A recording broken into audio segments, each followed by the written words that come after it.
Olá, meu nome é Ingrid Santos, estou no 4º semestre do curso de Fisioterapia e faço parte do grupo de pesquisa Biomec da URGS. Eu vou apresentar o artigo intitulado Alinhamento e Magnitude da Curvatura Cervical. Ângulo COB é o suficiente? Sob orientação da professora doutora Cláudia Candotti. Existem diferentes formas de avaliar a coluna cervical no plano sagital em radiografias. Uma distinção deve ser feita entre métodos que são utilizados para classificar o alinhamento e métodos que produzem medidas que quantificam a magnitude da curvatura cervical. Os métodos de Erbst e Takeshima são exemplos de técnicas utilizadas para classificar o alinhamento da cervical. Já o método de Kolbe é um exemplo de técnica utilizada para calcular a magnitude da curvatura cervical. Nesse sentido, o objetivo do estudo é verificar se há diferença na magnitude da coluna cervical, no plano sagital, entre tipos diferentes de alinhamento cervical. Trata-se de um estudo observacional, analítico, transversal e retrospectivo. Foram usadas 55 radiografias sagitais da coluna cervical de ambos os sexos, com idade entre 18 e 65 anos, proveniente de um banco de dados do nosso grupo de pesquisa. A coleta e o processamento dos dados foram feitos no MATLAB, onde uma rotina para avaliação das radiografias foi desenvolvida.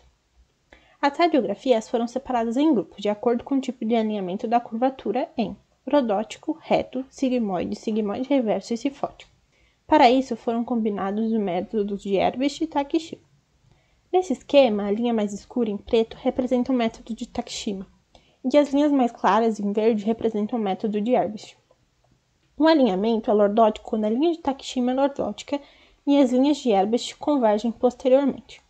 Um alinhamento é considerado cifótico quando a linha de Takeshima é cifótica e as linhas de Erbst divergem posteriormente. O alinhamento é reto quando a linha de Takeshima é linear e as linhas de Erbst são paralelas entre si.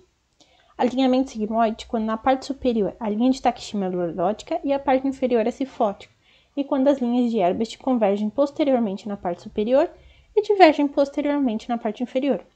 E por fim, o sigmoide reverso quando na parte superior a linha de Takeshima é cifótica e a parte inferior é lordótica, e quando as linhas de Erbst divergem posteriormente na parte superior e convergem posteriormente na parte inferior. Após feita a separação das radiografias em grupo, foram calculadas medidas de magnitude das curvaturas a partir do método de Kolbe C2C7. Em relação à análise estatística, os dados separados em grupos foram analisados a partir de estatística descritiva e inferencial. Os indivíduos tinham idade média de 36,6 anos, massa corporal média de 75,7 kg e estatura média de 170,3 cm. O grupo lordótico foi composto por 20 radiografias e apresentou um ângulo COB médio de 19,7 graus.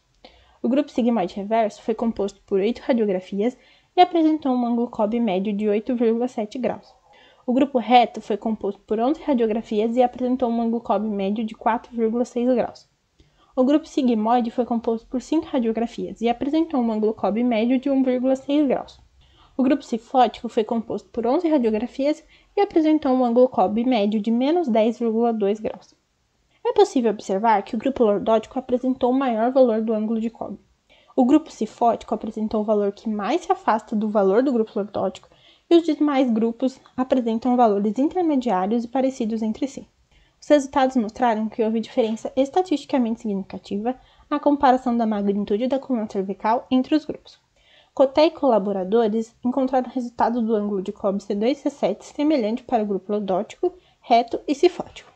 Nesse gráfico, é possível visualizar melhor os resultados. O post-hoc de Gabriel mostrou que houve diferença estatisticamente significativa nas comparações entre o grupo lordótico e todos os outros grupos e entre o cifótico e todos os outros grupos.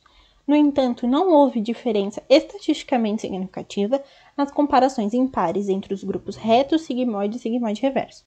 O alinhamento sagital da cervical, em geral, apresenta uma curvatura lordótica a fim de compensar a curvatura cifótica da coluna torácica. O método de Kolbe é comumente usado para quantificar a lordose cervical, e esse se demonstra capacitado para mensurar a lordose ou mesmo uma curvatura cifótica.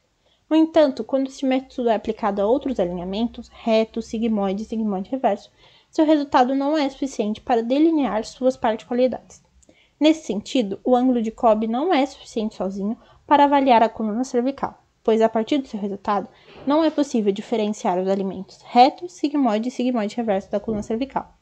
Obrigada, e se puder, fique em casa.